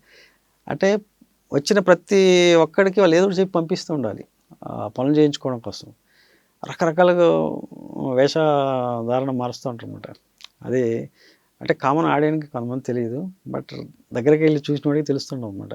పొలిటికల్గా ఉండే చిన్న స్థాయి నుంచి ఒక గ్రామ సర్పంచ్ దగ్గర నుంచి ఒక పై స్థాయి వరకు ఒక ఎమ్మెల్యే కానీ ఎంపీ కానీ వీళ్ళు రకరకాల వ్యక్తులను కలుస్తూ ఉంటారు. ఒక్కొక్కడికి బిహేవ్ చేస్తుంటారు అనమాట. సో అందులో ఒక వ్యక్తిని చేసి చూపిస్తాను అనమాట, ఇతని క్యారెక్టర్ ఇలా ఉంటుంది, ఇలాగ చూడండి ఒకసారి అని చెప్పి. అలాగనే అది కామెడీగా ఉండదు, చాలా సీరియస్గా ఉంటుంది అనమాట. మనం అనుకుంటాం ఏంటి ఇతను ఇలా ఉన్నాడు, ఓ నిజమే కదా ఇతను ఇలాగే బిహేవ్ చేస్తాడు, ఇలాగే ఉంటాడు అని చెప్పేసి చాలా ఇదిగా ఉంటుంది అనమాట ఆ క్యారెక్టర్లు చూస్తుంటే. సో అందుకనే ఇప్పుడు ప్రజెంట్ పొలిటికల్ ఎలా అయితే నడుస్తుందో ఒక విలేజ్లో, అదంటే సర్పంచ్ బ్యాక్డ్రాప్లో జరుగుతుంటుంది అనమాట కథ అంతా కూడా. ఒక ముగ్గురు అమ్మాయిలు ముగ్గురు అబ్బాయిలు వాళ్ళ మధ్య గ్యాంగ్స్టర్స్ అనమాట. ఒక పెద్ద ల్యాండ్ లార్డ్ అతను, వాళ్ళ మధ్య జరిగే నేపథ్యం అనమాట ఇదంతా కూడా. ఒక థ్రిల్లర్ లాగా ఉంటుంది అనమాట, చాలా ఇంట్రెస్టింగ్గా ఉంటుంది. అది చెప్పాం కదా మనం షేక్స్పియర్ గారి కథల్లో ఎలా ఉంటాయో చూస్తుంటే మనకు చదువుతుంటే అనిపిస్తూ ఉంటుంది. చాలా హార్బుల్గా ఉంటాయి అనమాట వాళ్ళ పాత్రలు, చాలా క్రియలుగా ఉంటాయి. ఏంటి ఇలా ఉంటారా మనకే షాకింగ్లాగా అనిపిస్తుంటుంది అనమాట. సో అది త్వరలో టీజర్ రిలీజ్ చేస్తాను. సొసైటీలో మీరు ఇండస్ట్రీలో చాలామందిని కలిశారు, ఎంతోమంది సీనియర్ హీరోలతో కూడా పనిచేసి ఉన్నారు కో డైరెక్టర్గా డైరెక్షన్ డిపార్ట్మెంట్లో. ఇప్పటికీ అప్పటికి ఇండస్ట్రీలో వచ్చిన మార్పు ఏదని అనిపిస్తుందా? చాలా చేంజెస్ వస్తాయండి, ఎందుకంటే అప్పట్లో నేను ఫిలింలో చేసాము. ఫిలింలో చేసేటప్పుడు చాలా సిన్సియర్గా ప్రతి ఒక్కరు కూడా చాలా డిసిప్లైన్గా ఉండేది అప్పట్లో. డిసిప్లైన్ అంటే ఇప్పుడు కూడా ఉంటుంది కానీ బట్ అంత లేదు ఇప్పుడు. అంటే సిస్టమ్ మారిపోతూ ఉంటుంది ప్రతి 10 yearsకి ఒకసారి. జనరేషన్ మారిపోయినట్టుగా ఇండస్ట్రీ, ఇక్కడ సినిమా ఇండస్ట్రీ అని కాదు, వేరే ఎక్కడ ఏ ఫీల్డ్ అయినా సరే ప్రతి 10 yearsకి ఒకసారి చేంజ్ అవుతూ ఉంటుంది సిస్టమ్ అంతా కూడా. ఆ చేంజ్ అయ్యేటప్పుడు మార్పులు కామన్గా వస్తూ ఉంటాయి. అది మనం స్వాగతించాల్సిందే, ఎక్కడైనా కూడా యాక్సెప్ట్ చేయాల్సిందే. ఎందుకంటే అప్పుడు మనం నోకియా వాడేవాళ్ళం, ఏది ఒక 10 years బ్యాక్. ఇప్పుడు స్మార్ట్ ఫోన్కి వచ్చింది. అలాగే 10 yearsకి ఒకసారి కంపల్సరీ, ఇంకో 10 years అయితే ఇంకో జనం మళ్ళీ మారిపోతూ ఉంటుంది, అప్పుడు ఇంకా వేరే వస్తూ ఉంటుంది. అలాగే ఇండస్ట్రీలో కూడా ఏంటంటే ఫిలిం నుంచి ఇప్పుడు మనం మొబైల్లో చూసే స్థాయికి వచ్చాం ఏదైనా కూడా. సో అక్కడి నుంచి ఒక సినిమా చూడాలంటే అప్పుడు ఫిలింలో తయారవ్వాలి, థియేటర్కి వెళ్ళాలి, థియేటర్లో చూడాలి, వేరే ఆప్షన్ లేదు ఇంకా. ఆ తర్వాత టీవీ వచ్చింది, ఆ తర్వాత మళ్ళీ కంప్యూటర్ వచ్చింది, ఆ తర్వాత మొబైల్ వచ్చేసింది, మొబైల్లో చూసాం. అలాగే ఏంటంటే సినిమాలో కూడా అప్పటికప్పుడు చాలా చేంజెస్ జరిగినాయి. థియేటర్స్ దొరకట్లేదు చిన్న సినిమాకి అనే ఒక అలాగని ప్రధాన సమస్య అయితే ఇండస్ట్రీలో ఉంది. లేదండి, థియేటర్ దొరకట్లేదు అనేది మాత్రం అది అవాస్తవం. సరే ఒకటి ఏంటంటే మన దగ్గర కంటెంట్ ఉండే సినిమా ఉంటే ఆల్రెడీ జనాలు చూడాలి అని అనిపిస్తే వాళ్ళు వచ్చేస్తారు సార్ పరిగెత్తుకుంటూ. అది నేను చాలా తప్పు, ఎందుకంటే నేనే ఉదాహరణ. ఎందుకంటే జనాలు వాళ్ళకి ఏం కావాలో అది ఇస్తే చూస్తారు వచ్చి, వాళ్ళకి కనెక్ట్ కావాలి. మనం ఇచ్చే ట్రైలర్ కానీ టీజర్ కానీ వాడికి చూడాలనిపించాలి ఫస్ట్. వాడు ఫస్ట్ టీజర్ చూస్తారు, ట్రైలర్ చూస్తారు, ఇది ఏదో బాగుందని కదా థియేటర్కి వస్తారు. ఆల్మోస్ట్ నీకు 50% థియేటర్కి వచ్చింటే వీళ్ళు పెంచుతారు థియేటర్లు. నీకు కంటెంట్ లేకుండా నాకు థియేటర్ దొరకట్లేదంటే 10 మంది, ఇప్పుడు నేనేనంతే. ఇప్పుడు నేను ఒక మంచి సినిమా తీసినా రాలేదు, సినిమా తీసాను వచ్చారు, మరి వాడికి కనెక్ట్ అయింది, అది మనం తప్పడానికి లేదు. వాళ్ళకి ఏదైతే కావాలో ఆ కంటెంట్ మనం ఇవ్వాలి అంతే. లేదు నాకు నేను ఎప్పుడు అలాగే నేను ఆ క్వశ్చన్ వేస్తే ఎవరికైనా నేను కూడా చెప్తాను, నువ్వు జనానికి నచ్చే సినిమా తీస్తే వాళ్ళు వచ్చి సినిమా చూస్తారు అంతే. ఆటోమేటిక్ డిస్ట్రిబ్యూటర్ అంటే వ్యాపారం చేస్తారు వాళ్ళు అరే నువ్వు మంచి సినిమాది, జనాలు వచ్చే సినిమాది, నేను థియేటర్లు ఇస్తానంటారు వాళ్ళు. నీకు ఎన్ని కావాలి చెప్పు, 500 కావాలా లేకపోతే మొత్తం వేసేసుకో అంటారు వాళ్ళు. ఏది జనాలు ఏది చెప్పు అంటారు. మనం సినిమా వేసి నాకు థియేటర్లు ఇవ్వలేదు, నాకు 100 థియేటర్లు లేకపోతే నేను ఏదేది పొడి చేసేవాడిని దులిపేసాను అంటుంటారు కదా, అది చాలా రాంగ్ అండి. థియేటర్లు ఇస్తారు వాళ్ళు, ఎవరిని తప్పుకోవడానికి లేదు ఇక్కడ. డిస్ట్రిబ్యూటర్లు నువ్వు జనాలు వచ్చి సినిమా ఇస్తే నేను ఇస్తాను ఆయన థియేటర్లు, నువ్వు వేయి చూద్దాం, ఒక 100 మంది రమ్మని చెప్పి థియేటర్కి అంటారు. ఆడ చూస్తే 10 మంది కూడా ఉండరు. వీళ్ళు ఏం చేస్తారు 10 మందితో వేసుకొని, అది రాంగ్. అది థియేటర్లు ఇస్తారండి వాళ్ళు. దిల్ రాజు గారు కానివ్వండి, సురేష్ వాళ్ళు కానివ్వండి, సునీల్ నారాయణ గారు, వీళ్ళు థియేటర్లు ఇస్తారు. వీళ్ళు నీకు ఎన్ని థియేటర్లు కావాలంటారు వాళ్ళు, వెళ్తే నాకు ఒక 50 థియేటర్లు ఫిల్ చేస్తాను అంటారు వాళ్ళు. ఒకటే మాట, నువ్వు ఫిల్ చేస్తానంటే చెప్పు, నేను నీకు 50 కాదు 100 కాదు మొత్తం ఇచ్చేస్తానంటారు వాళ్ళు. మనకు కంటెంట్ ఉండాలి కదా, నీకు అంత ఫుల్ చేసే కంటెంట్ తీసుకొని వచ్చి అంత పబ్లిసిటీ చేసి వాళ్ళని పుషప్ చేయాలి. అప్పుడు వాళ్ళు కూడా అంటారు, అబ్బా నువ్వు అద్భుతమైన సినిమా వేసిన, 1 కోటి రూపాయలు 100 కోట్లకి వసూలు చేస్తాను. ఇప్పుడు ఎందుకు సైరాట్స్ అనే సినిమా ఉంది కదా, అలా 5-6 కోట్ల సినిమా తీశారు అక్కడ మరాఠీలో. అది 100 కోట్లు కలెక్ట్ చేసిన సినిమా, చిన్న సినిమా అది. జనం సరే ప్రొడక్షన్ ఏదో తెలియదు కానీ నాకు కానీ ఒక చిన్న సినిమా అయినా ఒక 100 కోట్లు వసూలు చేసిందండి. ఫస్ట్ డే రోజు అలా ఉండొచ్చు, కానీ సెకండ్ డే రోజు ఫుల్ అవ్వాలి కదా. మన లోపం అది. తీసే డైరెక్టరు, ప్రొడ్యూసరు వాళ్ళ లోపం. కానీ నేనేనంతే. ఇప్పుడు ఒక ఒక 50 థియేటర్లు రిలీజ్ చేస్తాను సార్. ఇప్పుడు 50 థియేటర్లు కానీ 50% ఫుల్ అయితే ఆటోమేటిక్గా ఇంకో 50 థియేటర్స్ వాళ్ళే పెంచుతారు. ఆ 50% లేక 10% ఉందనుకోండి, వాళ్ళు ఏం చేస్తారు? ఆడ జనాలు లేరు, థియేటర్లు ఇచ్చి ఏం చేయాలని అంటారు. అయితే ఒక్కోసారి ఏంటంటే పెద్ద హీరో రిలీజ్ అయ్యే, పెద్ద హీరో అంటే 100 కోట్ల సినిమా తీస్తారు వాళ్ళు. దాని పక్కన మనం వేసాం మనకి థియేటర్లు ఇవ్వరు. గ్యాపుల్లో వేసుకోండి అంటారు వాళ్ళు. గ్యాపుల్లో వేసుకుంటే ఆ టైంలో మన కంటెంట్ జనాలకి కనెక్ట్ అయ్యి వాళ్ళకి వచ్చి చూడాలనిపిస్తే అప్పుడు వచ్చేస్తారు. ఎందుకంటే డిగ్రీ కాలేజ్ సినిమా చూశాను కదా, 50% ఫుల్ అయింది ఆ సినిమా. అప్పుడు నేను షాక్ అయ్యాను. వాళ్ళు థియేటర్లు పెంచారు అంతే. అది జనాలు వస్తున్నారంటే వాళ్ళు ఇస్తారు. డిగ్రీ కాలేజ్ అన్నారు కాబట్టి ఆ సినిమా బాగా వివాదాలు ఫేస్ చేశారు మీరు. అవును. ఎందుకని అంత వివాదాస్పద అంశాలు ఏమున్నాయి అందులో? అంటే అది జనరల్గా ఏంటంటే కాలేజ్ బ్యాక్డ్రాప్లో తీసిన ఒక లవ్ స్టోరీ. అందులో అంటే క్లాస్ రూమ్లో వాళ్ళిద్దరి మధ్య రొమాన్స్ అనేది ఒకటి ఉందన్నమాట. అది జనరల్గా బయట చాలా కాలేజెస్లో కూడా అంటే మేనేజ్మెంట్కి వాళ్ళకు తెలిసేస్తారు తెలియదు, కానీ చాలామంది అలాగే అప్రోచ్ అవుతాం. అంటే క్లాస్ రూమ్లోనే ఆ ముద్దులు పెట్టుకోవడం కానీ అవన్నీ కూడా చాలామంది మనం వీడియోలో కూడా చూసాము అవన్నీ కూడా. కానీ అది సినిమా పరంగా వచ్చేసరికి ఎవరు యాక్సెప్ట్ చేయలేకపోయారు అనమాట. నువ్వు సమాజంలో చూపిస్తున్నావు కదా, అవి దానివల్ల ఇన్ఫ్లుయెన్స్ అయ్యి వాళ్ళు వెళ్ళిపోయి మళ్ళీ అందరు క్లాస్ రూమ్లో ముద్దు పెట్టుకుంటారు అని ఇలాగే గొడవ చేశారు. అంటే ఒకటి చెప్పాను నేను, జనరల్గా బయట చూస్తుంటాం కదా, అవే నేను చూసి చేశాను. నేను కొత్తగా ఏం చూపించలేదు, ఇది ఆల్రెడీ జరుగుతున్నదే. అది జరుగుతున్నది నేను చూపించాను అంతేను. అంటే వాళ్ళు నువ్వు చేసావు కాబట్టి వాళ్ళు చూస్తారు కదా అంటారు. నేను చేసేది కాబట్టి నేను తీసి చూపించాను అంటాను వాళ్ళకి.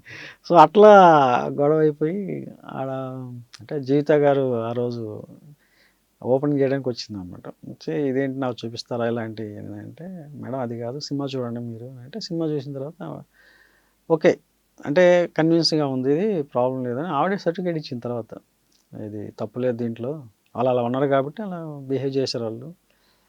సినిమా చూడకుండా ట్రైలర్ చూస్తే జడ్జ్ చేయలేరు కదా, అందుకని నేను అలా చెప్పాను అన్నమాట. కానీ రీసెంట్గా జరిగిన చాలా క్రైమ్ ఇన్సిడెంట్స్ సినిమాల్ని లేదా వెబ్ సిరీస్ని చూసి ఇన్స్పైర్ అయి చేశారు. చంపేశారు, భార్యలు భర్తలను చంపారు, భర్తలు భార్యలను చంపారు, ముక్కలుగా కోసారు, కూర వండేశారు, చాలా ఘోరంగా చేశారు. అంటే మనకి హైకోర్టు ఒకటి లాలో ఒకటి తీసుకొని వచ్చింది కదా, ఇల్లీగల్ తప్పు కాదు, భార్య ఇంకొకరితో వెళ్ళినా తప్పు కాదు, అలాంటివి ఉన్నప్పుడు అసలు చేయకూడదు వాస్తవం. ఎందుకంటే ఎవరి స్వేచ్ఛ వాళ్ళది. ఇక్కడ ఏంటంటే భార్య ఇంకొకరితో వెళ్ళిందని చెప్పేసి భర్త ఆధిపత్యంగానే అలా ఉండకూడదు. ఎందుకంటే ఆల్రెడీ స్వేచ్ఛ ఇచ్చేసింది, నీ ఇష్టం, నువ్వు వెళ్ళే ఊరే, నువ్వు ఎక్కడైనా వెళ్ళిపో, లేకపోతే నువ్వు ఎక్కడికైనా వెళ్ళిపో. ఇద్దరు అంటే వాళ్ళు కట్టడి అంటే నువ్వు ఇలాగ ఉండాలి, ఇలాగ చేయాలి, నువ్వు ఎక్కడి నుంచి వెళ్ళకూడదు, నువ్వు ఇంకొకరితో సంబంధం పెట్టుకోవడం అని లేదు ఇప్పుడు. అయినా కూడా ఇంకా వాళ్ళ మనస్తత్వాలు అలా ఉన్నాయంటే అది వాళ్ళ మైండ్ సెట్కి సంబంధించిన మ్యాటర్ అంతా కూడా. అది రాంగ్ థాట్స్ వాళ్ళు చేసే అన్నీ కూడా. ఎందుకంటే ఆల్రెడీ నీ ఇష్టం అమ్మా, నువ్వు వెళ్ళు, లేదా నువ్వు ఇష్టం అయ్యా నువ్వు వెళ్ళు, ఎక్కడికైనా వెళ్తావు, ఇంకొకరితో వెళ్తావా, వాళ్ళతో వెళ్తావు, నీ ఇష్టం, మీరు ఫ్రీడమ్ తిరగండి, స్వేచ్ఛ ఇచ్చేసింది ఆల్రెడీ హైకోర్టు కూడా చెప్పింది కదా. ఎందుకు మళ్ళీ ఇలా చేస్తారు అనేది వాళ్ళ అంటే బై బర్త్ వాళ్ళు అలా వచ్చి ఉంటారు కాబట్టి వీడు నాకు అడ్డం అంటే వాడు అంటే అది జరిగేది కూడా అండి. లో మిడిల్ క్లాస్ అంటే చాలా తక్కువ ఉన్న వాళ్ళలో జరుగుతుంది. జనరల్గా ఏంటంటే కొంచెం మెచ్యూర్డ్గా ఆలోచించే వాళ్ళలో పెద్ద జరగదు అలాగా. మనం చూస్తే న్యూస్లో కూడా ఎక్కువ హైఫై ఉన్న వాళ్ళలో, ఎందుకంటే వాళ్ళు చాలా మెచ్యూర్డ్గా ఆలోచిస్తుంటారు. అంత తొందరగా చంపుకోవడం కానీ, అంత తొందరగా భర్తను భార్యను చంపడం కానీ, భార్యను భర్త జరగవు ఎక్కడ కూడా. వాళ్ళకి అంటే చదువుకోకనో లేకపోతే ఇంకొకటి ఏదో ఉండి ప్రాబ్లం ఉండి అలా చేస్తారు. కానీ జనరల్గా కొంచెం చదువుకున్న వాళ్ళు, ఎందుకంటే అలా తెలుసు కదా, లా తెలుసు, ఏం చేయాలో తెలుసు, ఫ్రీడమ్ అంతే, ఇవ్వలేను, మీ ఇష్టం, నువ్వు నా ఇష్టం, నేను హ్యాపీగా ఉన్నావు. మీరు కూడా ఈ పరువు హత్యల్ని ఒక సినిమాలో చూపించాను. అదే ఆ సినిమా డిగ్రీ కాలేజ్లోనే పరువు హత్యలు కథ అది. యాక్చువల్గా అది తప్పని చెప్పాను అన్నమాట నేను. ఎందుకంటే వాళ్ళిద్దరూ లవర్స్, ప్రేమించుకున్నారు, వెళ్ళిపోయారు, హ్యాపీగా ఉన్నారు. తర్వాత మీరేం చేస్తారు, వాళ్ళు ఎప్పటికైనా సరే, ఇప్పుడు నువ్వు కూతురికి ఎప్పటికైనా పెళ్లి చేయాల్సిందే. అదేదో అమ్మాయి నిర్ణయించుకుంది ఒకడు నాకు కావాలని చెప్పేసి, నువ్వు ఆ అమ్మాయిని ఫ్రీడమ్ వదిలేసావు అనుకో, హ్యాపీగా అమ్మాయి లేదు, నువ్వు చెప్పిన మాట ఏం లేదు, అమ్మాయి ఏదో ఒక రోజు వచ్చేసి డాడీ నేను చేసిన తప్పు, ఆ రోజు నువ్వు చెప్పిన మాట ఏంటంటే నేను హ్యాపీగా ఉండేవాడిని, వాడితో అనవసరంగా వెళ్ళిపోయానని ఆ అమ్మాయి వచ్చి మళ్ళీ కాలు పట్టుకుంటుంది. నువ్వు నేను చెప్పిన మాట విన్నావమ్మా ఆ రోజు, నేను చెప్పాను కదా అని అంటాడు. అయిపోయిన తర్వాత ఇంకేముంటుంది, అమ్మాయి నిర్ణయించుకుంటుంది కదా. ఎందుకంటే అంటే కొంతమంది చాలా రాక్షసత్వంగా ఉంటారండి. ఎందుకంటే వాడికి ఏదో మధ్యలో డబ్బు వచ్చి ఉంటుంది, పుట్టుకతోనే వాడు గోల్డెన్ స్పూన్తో ఉన్నాడు అంటే వాడు అలా చేయడు. జనరల్గా ఏంటంటే మధ్యలో రియల్ ఎస్టేట్ ఈ గోవాల్లో కొంతమంది ఏంటంటే డబ్బు సంపాదించి వాడు పరువు కోసం నాకు ఇంత డబ్బు ఉంది కదా, నేనేంటి నా కూతురు ఇలా ఉండాలి అలా ఉండాలని ఆలోచిస్తూ ఉంటాడు. అది మైండ్ సెట్ అనమాట. వాడు ఏం చేస్తాడంటే 10 మందిలో తిరుగుతుంటాడు, ఏదిరా నీ కూతురు ఇలాగంటే అవునా ఇలా చేసిందా అలా చేసిందా, వాడు కొంచెం ఆ 10 మందిలో తిరిగేటప్పుడు ఏంటంటే వాడు కొంచెం పరువులాగా ఆలోచిస్తూ ఉంటాడు. బాగా లావిష్గా ఉండి బాగా డబ్బున్న వాళ్ళలో అలా ఏం చేయరు. నీకు ఇష్టమా పెళ్లి చేసేస్తాను వెళ్ళిపో అని అంటారు అంతే. ఈ మధ్యలో వచ్చిన ఈ డబ్బు వల్ల జరిగిన కథలు అనమాట ఇవన్నీ కూడా. మీరు చూడండి ఆ జరిగిన హత్యలన్నీ కూడా ఇంకోటి కుల హత్యలు ఉంటాయి, అది క్యాస్ట్ ఫీలింగ్తో వచ్చినాయి అనమాట. డబ్బుతో వచ్చినాయి కదా, వాడికి ఏంటంటే ఫస్ట్ నుంచి కూడా విలేజ్లో నాకు క్యాస్ట్ నేను గొప్ప. ఈ డబ్బు హత్యలు ఉంటాయి కొన్ని, అది క్యాస్ట్తో ముడిపెడతారు, అది క్యాస్ట్ కదండి, ఆ డబ్బు పిచ్చితో ఉంటాడు అనమాట. ఆ డబ్బు హోదా ఇవన్నీ ఉంటాయి అన్నమాట. దానివల్ల నా కొడుకు ఇలా తిరగకూడదు, నా కూతురు ఇలా తిరగకూడదు అని ఆ యాంగిల్ ఉంటాడు. 2 రకాలుగా ఉంటాయి అనమాట. కుల హత్యలు వేరేగా ఉంటాయి, వాడికి ఎంత గడికి వాడు కుల పిచ్చితో ఉంటాడు అనమాట. నాది పెద్ద కులం, వాడి దగ్గర డబ్బు లేకపోయినా వాడు నేను అలా ఆలోచిస్తుంటాడు అనమాట. అది వేరే యాంగిల్. సనాతన ధర్మం ప్రస్తుతం బర్నింగ్ టాపిక్ అనుకోవచ్చు, దానిపై మీ అభిప్రాయం? అంటే అది వారి ఇండివిజువల్ థాట్స్ అండి. జనరల్గా ఏంటంటే ఒకరు ఆలోచిస్తూ ఉంటారు. సో అది వాళ్ళకి వదిలేయడం అంతే. దేవుడు ఉన్నాడా లేడా అంటే ఉన్నాడుకు ఉన్నాడంటే లేనోడు లేడు అండి. ఇలాగ ఉంటుంది ఆ టాపిక్ అంతా కూడా సనాతన ధర్మం అండి. అది ఇంకా మాట్లాడుకోవడం బెటర్. అంటే మీరు టాపిక్ని కూడా టచ్ చేశారు కదా, టచ్ చేసాం కదండి. అంటే టాపిక్ని కూడా ఇప్పుడు జనరల్గా ఏంటంటే అండి ప్రతి వాడు కూడా డబ్బు చుట్టూ తిరుగుతున్నాడు. సనాతన ధర్మం అనేది ఈ మతం ఇవన్నీ కూడా జనరల్గా ఎక్కడో పని బాట లేనోడు ఏదో వాడేదో అంటే పొలిటికల్ అయితే ఓట్ల కోసం ఉపయోగించుకుంటారు దాన్ని. మిగతా ఎవడు దాని గురించి పట్టించుకోడు. ఎవడో నేను మాది ఇది అని చెప్పుకుంటూ తిరుగుతూ ఉంటారు కానివ్వండి, అందరికీ అది ఉండదు. అందరు డబ్బు చుట్టూ తిరుగుతుంది సార్ ఇక్కడ. ఎవడు కూడా కులం అంటే ప్రజెంట్ అయితే మాత్రం డబ్బే ప్రధాని, మిగతాది ఏది పట్టించుకోరు. సనాతన ధర్మం అన్నా కూడా కాసేపు వింటారు వదిలేస్తారు, కానీ మిగతా దాని గురించి పట్టించుకోడు. ఈరోజు ఏంటి నాకు నేను 100 రూపాయలు సంపాదిస్తున్నానా, 1000 సంపాదిస్తున్నానా, 5 లక్షలు 5 కోట్లు సంపాదిస్తున్నాను, ఇదే ఉంటుంది. చిన్నోడైనా పెద్ద చూడండి 99% ఇప్పుడు డబ్బు గురించి నడుస్తూ ఉంటుంది. ఇక మిగతా ఈ ధర్మాలు ఈ ఇది ఏది లేదు ఇప్పుడు. మనం అనుకుంటాం కానీ జనాల్లో అది ఉందని చెప్పేసి వాడు డబ్బు సంపాదించిన తర్వాత దాని గురించి ఆలోచిస్తూ ఉంటాడు. ఓకే దేవుడు ఇప్పుడు ఏంటి పరిస్థితి, మనల్ని ఎవరు అన్నాడా, ఏంటి వాడేంటి సనాతన ధర్మం మన అందరం అప్పుడు ఇవన్నీ ఉంటాయి, కానీ ఇవన్నీ లేవు. డబ్బు ప్రాధాన్యం, ఇప్పుడు డబ్బు ధర్మం, డబ్బు నీతి, డబ్బు న్యాయం ఇదే ఉంటుంది. మీరు ఇవన్నీ తర్వాత మ్యాటర్లు. పవర్ ఉన్నవాడికి ఏంటంటే ఇవన్నీ వాడుకోవాలన్నమాట. జనాల దగ్గర నుంచి ఓటింగ్ ఎలా రావాలి ఏంటి అన్నీ దానికి ఒక రాయేసి దాని గురించి ఇలా రాబడతా ఉంటారు. ఇది ఉంటుంది మ్యాటర్. మీ ప్రిఫరెన్స్ ఏంటి, ఫస్ట్ డబ్బా ధర్మమా ఏంటి? లేదండి, అంటే నాకు సినిమా తెలుసు, సినిమాను అంటే నాకు ఒక ప్లాట్ఫామ్ ఉంది, స్క్రీన్ అనేది ఒకటి ఉంది. సో దాని ద్వారా నేనేది చెప్పాలి, ఒక్కో సినిమాలో ఒక యాంగిల్ చెప్పాలని ఉంది. అంతేగాని నాకు డబ్బు సంపాదించాలంటే వేరే ఇంకొక యాంగిల్కి వెళ్ళేవాడిని. మన థాట్స్ ఏవైతే ఉంటాయో ఆ థాట్స్ని ఒక్కో సినిమాలో ఒకలాగా ప్రజెంట్ చేస్తూ ఉంటాం. ఇది ఇలా చెప్పాలనుకుంటున్నాను, నా ఉద్దేశం ఇది, నా భావాలు ఇది, సో నాకు నచ్చింది ఇది, నేను ఇలా చెప్పదలుచుకున్నాను అని చెప్పడం వరకు అనమాట. అది చెప్పడానికే వచ్చాం, కానీ మనం ఇదే చెప్పాలనే లేదు. నాకు సనాతన ధర్మం చెప్పాలన్నా, లేదా డబ్బు గురించి చెప్పాలి, లేదా నీతి గురించి చెప్పాలా, న్యాయం గురించి చెప్పాలా, ధర్మం గురించి చెప్పాలనేది కాదు. నాకు ఆ కథకి జనాలకి ఇది చెబుదాం అనుకున్నాను, ఈ విషయం చెబుదాం అనుకున్నాను అని ఆ విషయం చెప్పడానికి నేను ప్రయత్నం చేస్తుంటాను. అంతేగాని ఒకే విషయాన్ని చెప్పడానికి నాకు అంటే ఒకే కంటెంట్ బోర్ కొట్టేస్తుంది. నేను అందుకే జంప్ అయిపోతుంటాను, అటు ఇటు షఫ్లింగ్ అవుతుంటాను. 1940లో వచ్చేసి అప్పుడు జరిగిన వ్యవస్థ గురించి చెప్పాను. హై స్కూల్ ప్రజెంట్ జరిగేది, అప్పుడు సొసైటీలో జరిగే ఒక సాఫ్ట్వేర్ అమ్మాయి, ఒక కుర్రోడు ఎలా ఆలోచిస్తాడు, ఓ 16 సంవత్సరాల కుర్రోడు వాడి మైండ్ సెట్ ఎలా ఉంటుందని చేస్తే బాగుంటుంది అని అనిపించి చేశాను. తర్వాత కమల్తో నా ప్రయాణంలో ఒక వేశ్య గురించి చెప్పాను. ఆ అమ్మాయి అందులో నుంచి ఆ ఉచ్చులో నుంచి బయటికి వెళ్ళిపోదాం అనుకునే ఒక అమ్మాయి కథ ఎలా ఉంటుంది, అమ్మాయి ఏం ఆలోచిస్తుంది అనుకుని దాని గురించి చెప్పదనుకుని చెప్పాను అనమాట. లజ్జా సినిమాలో ఒక ఒక ఇద్దరిని లవ్ చేస్తా అమ్మాయి, కానీ ఆ అమ్మాయికి ఇండివిజువల్గా తనకు కొన్ని ఆలోచనలు ఉంటాయి, తనకు కొన్ని భావాలు ఉంటాయి అన్నమాట. సో దానికోసం అని చెప్పేసి ఒకే చోట ఉండాలని ఆ అమ్మాయికి ఉండదు. ఆ అమ్మాయి ప్రపంచాన్ని చూడాలి, సమాజాన్ని చూడాలి, వ్యక్తులను చదవాలి, ఇది కాదు లైఫ్, ఇంకో లైఫ్ ఉందని చెప్పేసి ఎత్తుకుంటూ వెళ్తూ ఉంటుంది. సో ఆ ప్రాసెస్లో ఆ అమ్మాయి మైండ్, అమ్మాయి ఆలోచన ఎలా ఉంటుంది, అమ్మాయి వ్యక్తిత్వం ఎలా ఉంటుంది, అమ్మాయి వెళ్ళే ధోరణి ఎలా ఉంటుందని చెప్పదలుచుకుని చెప్పాను దాంట్లో. జాతీయ రహదారి అనే సినిమాలో కరోనా టైంలో జరిగిన ప్రాబ్లమ్స్ ఏంటి, ఆ రోడ్ల మీద వాళ్ళ కష్టాలు ఏంటి, వాళ్ళు ఎలాగా ఫేస్ చేసిన దాంట్లో నేను జాతీయ రహదారిలో చెప్పాను. ఇందులో ప్రభుత్వ స్థాయి దుకాణంలో ఒక విలేజ్లో ఒక ముగ్గురు అమ్మాయిలు వాళ్ళ లైఫ్ ఎలా ఉంటుంది, వాళ్ళ యొక్క ఆలోచన తీరు ఎలా ఉంటుంది, వాళ్ళ ఒకవేళ అరంగదొక్కబడితే ఒక అమ్మాయి అందులో నుంచి బయటకు వచ్చి ఎలాగ అమ్మాయి ప్రతీకారం తీర్చుకుంది, ఇంకొక అమ్మాయి ఫ్యామిలీలో ఒక మామ భర్త మధ్య నలిగిపోతుంటే ఆ అమ్మాయి వాళ్ళ మీద ఎలాగ రివెంజ్ తీర్చుకుంది, ఇంకొక అమ్మాయి లవ్వరు అవతల వాడు ఇంకొక పెళ్లి చేసుకున్నాడు, వాడి మధ్య ఈ అమ్మాయి వాడి మీద ఎలాగ రివెంజ్ తీర్చుకున్నది. ఇది ఒక ముగ్గురు అమ్మాయిల మధ్య జరిగే కథ అనమాట. Women centric. Women centric. అందులోనే చాలా ఉంటాయి అన్నమాట యాంగిల్స్ అన్నీ కూడా ఆ కథలోనే. కాకపోతే ఉమెన్ సెంట్రికే ఉంటుంది ఎక్కువగా. వాళ్ళ వాళ్ళ మధ్య జరిగే ఒక ఎమోషన్స్ చూపించదలుచుకున్నాను, చూపిస్తాను అన్నమాట ఇందులో. అలాగే దాంట్లో ఒక పొలిటికల్గా జరిగే ఒక కొంత ఇన్ఫ్లుయెన్స్ ఉంటుంది అనమాట. పొలిటికల్ థ్రిల్లర్గా వాళ్ళు ఎలా చేస్తారు ఏంటి అదంతా కొంత ఉంటుంది. తర్వాత ఈ వడ్డీ వ్యాపారం చేసేవాళ్ళు వాళ్ళ లైఫ్ ఎలా ఉంటుంది, తర్వాత గంజాయి అమ్మే వాళ్ళ లైఫ్ ఎలా ఉంటుంది, గంజాయి దందా చేసే వాళ్ళ లైఫ్, వాళ్ళు ఎలాగా జీవిస్తూ ఉంటారు, వాళ్ళు ఎలాగా బతుకుతూ ఉంటారు అక్కడ, వాళ్ళు ఒకటి ఉంటుంది.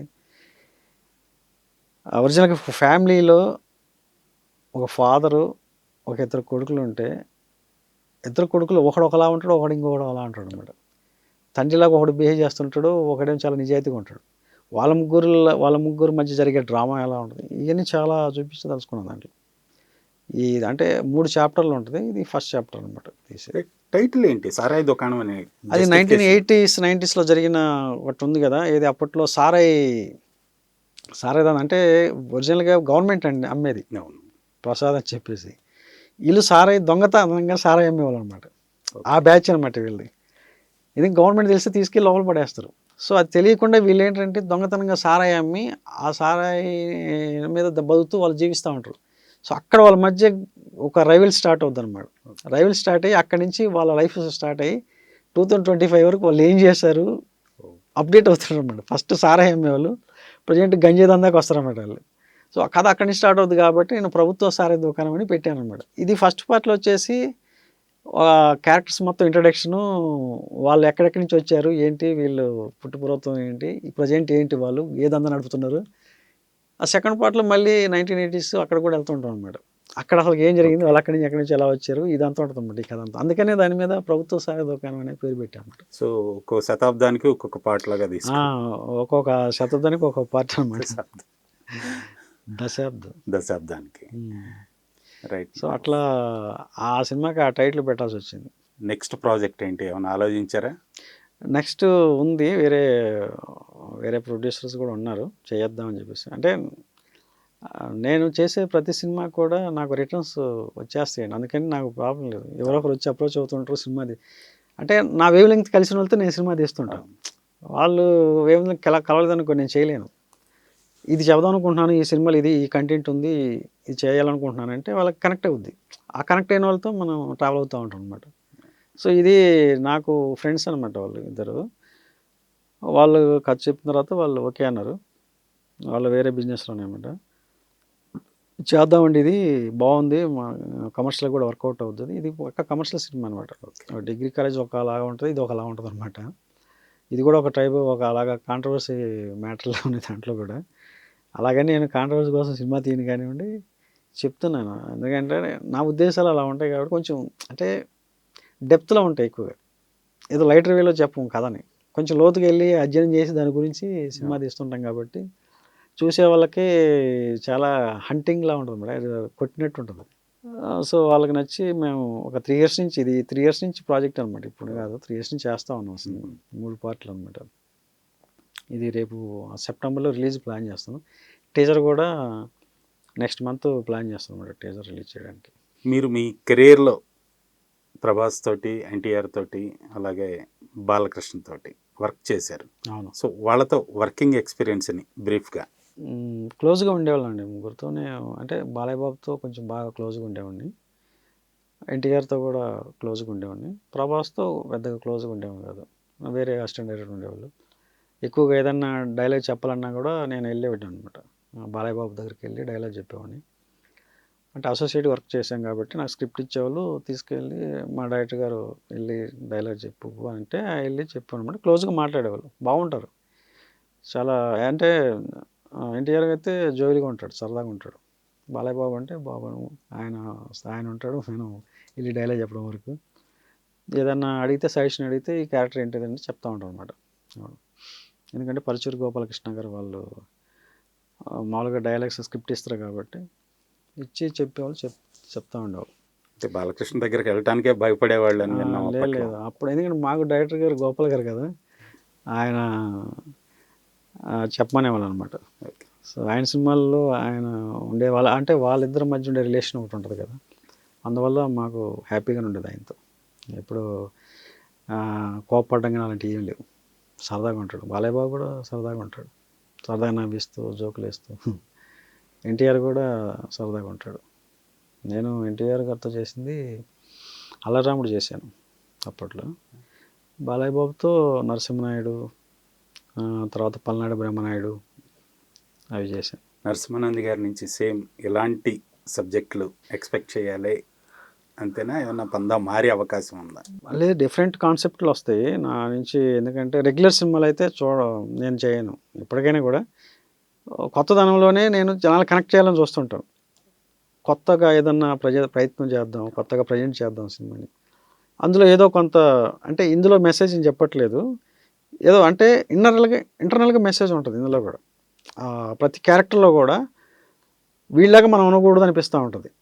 ఈ క్యారెక్టర్తో మనం ఉండకూడదు, ఈ క్యారెక్టర్తో ఎలా మనం ఉండకూడదు అనిపిస్తూ ఉంటుంది, ఎందుకంటే వాడు అలా బిహేవ్ చేస్తుంటాడు కాబట్టి. సో అది కూడా ఒక మెసేజ్ లాంటిది జనరల్గా చెప్పాలంటే. రెగ్యులర్ సినిమాలు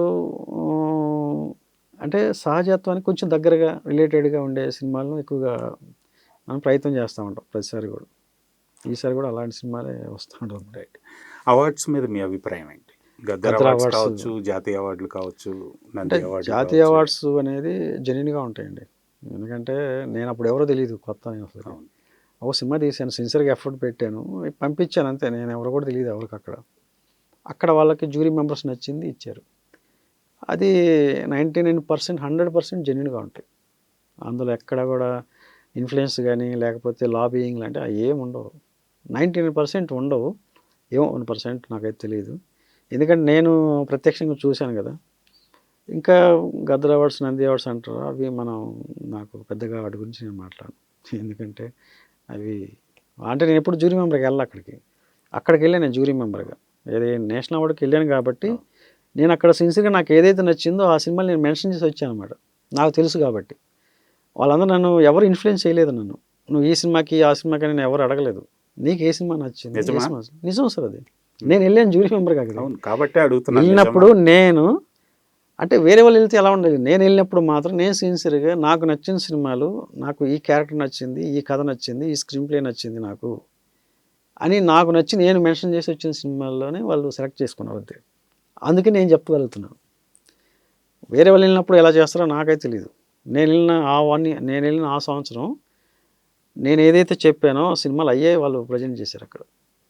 మిగతా ఏం చేయలేదు వాళ్ళు. తర్వాత నేను అడిగితే అవే సినిమాలు పెట్టామని అన్నారు. పెట్టబోని ప్రెస్ మీట్ పెట్టేస్తానని చెప్పాను. సో అక్కడ ఇన్ఫ్లుయెన్స్ అయితే ఉండదు, మ్యాక్సిమం నాకు తెలిసినంత ఉండదు. ఏమైనా వేరే ఉండదు మనకి చెప్పండి. అంటే జ్యూరీలో భిన్నాభిప్రాయాలు అయితే వస్తుంటాయి కదా. అంటే భిన్నాభిప్రాయాలు వస్తాయి. నాతో పాటు కన్నడ వ్యక్తి ఒక అతను ఉన్నాడు, తర్వాత కన్నడ తెలుగు రెండు అనమాట, ఇద్దరు ఉంటుంది అనమాట అక్కడ. సో ఆయన ఏదైతే చెప్పాడో నేను కూడా అదే చెప్పాను అనమాట.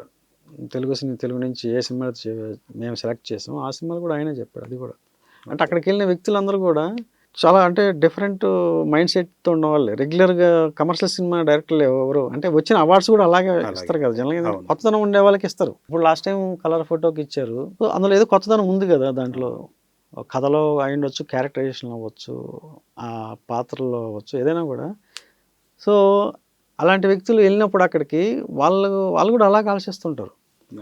రెగ్యులర్ కమర్షియల్ సినిమాలు తీసే డైరెక్టర్స్, కమర్షియల్ సినిమాలు తీసే వాళ్ళు ఓకే అవార్డు వస్తే అది వేరేలాగా ఉంటుంది, ఆలోచించే విధానం డిఫరెంట్గా ఉంటుంది కదా. సో అందరు ధోరణిలా కాకుండా వేరే విధంగా ఆలోచిస్తారు కాబట్టి వాళ్ళు దానికి అర్హులు అనమాట. సో గవర్నమెంట్ వైపు నుంచి కొన్ని గైడ్ లైన్స్ అయితే ఉంటాయి కదా ఖచ్చితంగా, ఉంటాయి జ్యూరీ మెంబర్స్కి రిస్ట్రిక్షన్స్ లాంటివి. అంటే అక్కడ గైడ్ లైన్స్ అంటే ఇవే ఉంటాయి, కథ, సహజత్వానికి కదా, అంటే ఇంకా అవన్నీ చెప్పకూడదు జనరల్గా, ఉంటాయి అన్నీ కూడా. సో ఇవన్నీ గైడ్లైన్స్ పెట్టుకొని మేము ఇప్పుడు నా సినిమా ఎందుకు ఓకే చేశారు అక్కడ, మొత్తం ప్రపంచం అంతా చూసింది ఏది 1940లో గ్రామ సినిమాని, ఎస్ ఈ సినిమాకి అవార్డు రావాల్సిందే అని అన్నారు ఏది మొత్తం, అందుకే దీనికి అవార్డు ఇచ్చారు అనిపించింది కదా.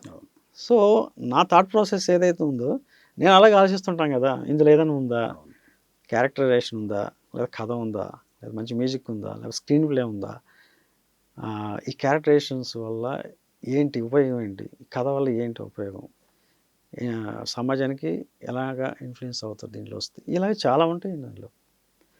ఇవన్నీ కూడా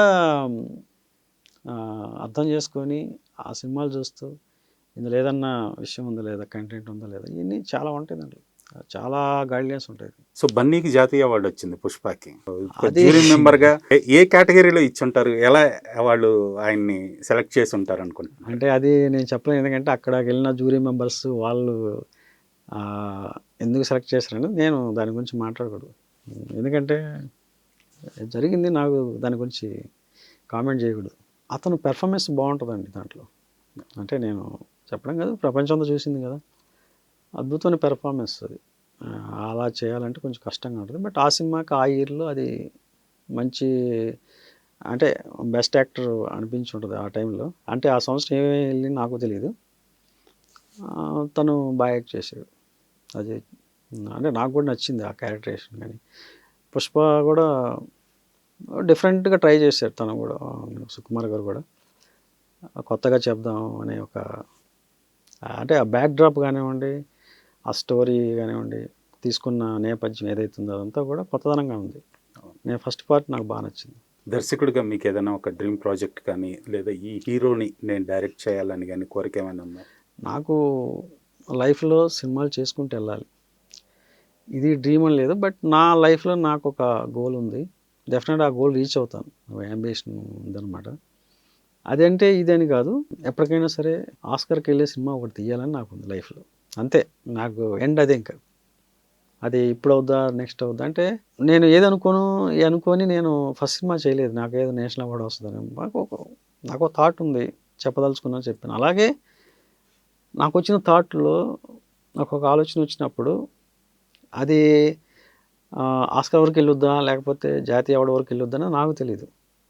ఒక మంచి ఉద్దేశంతో సినిమా చెప్పాలి, అంతే, కథ చెప్పాలి.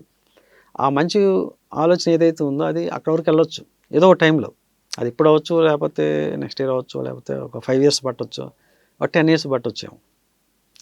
బట్ ఏదో ఒక టైంకి నేను అక్కడ వరకు వెళ్ళాలి. అంటే అది ఎందుకు చెప్తున్నానంటే జనరల్గా ఒక క్రికెట్లో ఉంటే ఒక ఆటగాడికి ఏంటి, వరల్డ్ కప్ ఆడాలని ఉంటుంది, లైఫ్ అది అండి, ఇంకా అయిపోయింది, వాడికి వరల్డ్ కప్ ఆడి ఒక కప్పు తీసుకున్నాడంటే రీచ్ అయినట్టు. అలాగే పొలిటికల్లో ఉన్న వాళ్ళకి ఏంటి, ఒక ఎమ్మెల్యే అవుదాం అనుకుంటాడు లైఫ్లో, లేకపోతే ఒక సీఎం అవుదాం అనుకుంటాడు, ఎమ్మెల్యే దాటి ఎంపీ ఏదో, లేకపోతే పిఎం అవుదాం అనుకుంటాడు, అది ఎండ్. అలాగే సినిమా ఇండస్ట్రీలో ఏంటంటే ప్రతి ఒక్కరికి అనిపిస్తూ ఉంటుంది, ఎప్పటికైనా సరే నేను కనీసం నేషనల్ అవార్డు తీసుకుందాం అనుకుంటుంటారు, లేకపోతే అది దాటిన తర్వాత ఆస్కర్కి వెళ్దాం అనుకుంటారు, అదే ఎండ్. నాకు ఏంటంటే లాస్ట్కి అంటే ఎప్పటికైనా సరే ఒక సినిమా చేయాలి అనేది నా గోల్ అనమాట. బట్ అది నా విశ్వ ప్రయత్నం చేస్తాను ఆ రోజుకి, డెఫినెట్గా. థ్యాంక్ యూ నరసింహనంది గారు, థ్యాంక్ నిజంగా యూ సార్. ఆస్కార్ లెవెల్లో ఒక మంచి సినిమా తీసి గుర్తింపు తెచ్చుకోవాలని మేము కూడా కోరుకుంటున్నాం. Thank you very much. Thank you. తెలుగులో ఫాస్టెస్ట్ న్యూస్ యాప్ ఇప్పుడు కొత్త అవతారంలో 5 సెకండ్లోనే పూర్తి వార్తా సమాచారం మీ చేతిలో.